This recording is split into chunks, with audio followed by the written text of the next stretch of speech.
चल पाहूया आपण आज काल पहिला आपण टू बी ची सहाय्यकारी क्रियापदे हे सविस्तर वृत्तांत काल मांडलेला आहे. आता पाहूया आपण आज टू हॅव ची सहाय्यकारी क्रियापदे. टू हॅव ची सहाय्यकारी क्रियापदे याच्यामध्ये हॅव, हॅज आणि हॅड ही टू हॅव ची सहाय्यकारी क्रियापदे आहेत. यात नंबर 1 प्रेझेंट म्हणजे काय वर्तमान, नंबर 2 पास्ट म्हणजे काय प्रेझेंट टेन्स आणि पास्ट टेन्स.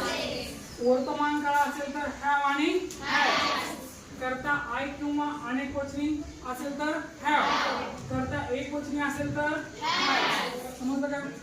आणि पास्ट टेन्स मध्ये जे सहाय्यकारी क्रियापद आहे टू हॅवचं हॅड हे सर्व कर्त्यासाठी आहे. म्हणजे I had, they had, we had, she had, Ram had, Lakshman had, कुठलाही करता असेल तर हॅड.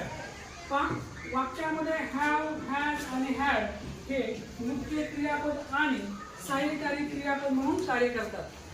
जसं काल पाहिलं ना आपण am, is, are, was, were हे जे आहेत ना, हे am, is, are, was, were हे मुख्य क्रियापद आणि सहाय्यकारी क्रियापद म्हणून काम करतात.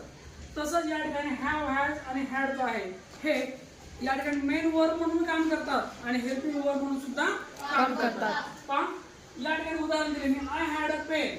या वाक्यामध्ये माझ्याकडे पेन आहे, sorry I had a pen, माझ्याजवळ पेन होता. या वाक्यामध्ये हॅड हे मुख्य क्रियापद आहे.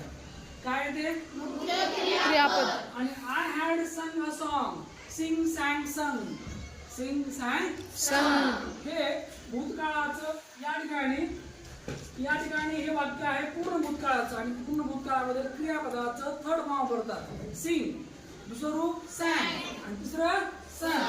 आय हॅड सङ अ सॉन्ग, मी गाणे गायलेले होते. या वाक्यामध्ये सङ हे आहे मेन वर्ब आणि हॅड आहे हेल्पिंग वर्ब. समजलं का? म्हणजे हॅव, हॅज, हॅड हे हेल्पिंग वर्ब म्हणून काम करतात, त्याचबरोबर हे मेन वर्ब म्हणून सुद्धा काम करतात. समजलं का? आता गरज कोणती आहे की तुम्हाला या वाक्यांची प्रॅक्टिस करावी लागेल. काल काही विद्यार्थ्यांनी चांगली प्रॅक्टिस केली होती. एक तर आलते किती फक्त 28 विद्यार्थी, किती 28 विद्यार्थ्यांमध्ये फक्त 8 विद्यार्थ्यांनी बेस्ट प्रॅक्टिस केली. बाकी विद्यार्थ्यांनी या ठिकाणी आले नसताना वाक्य केले पण वाक्य चुकले. तर काय शिकवलं होतं तुम्ही पाहिलं नाही, काय वाक्य केलं तू नाही केलं. ओके चला समजलं की लिहून घे करा वाक्य.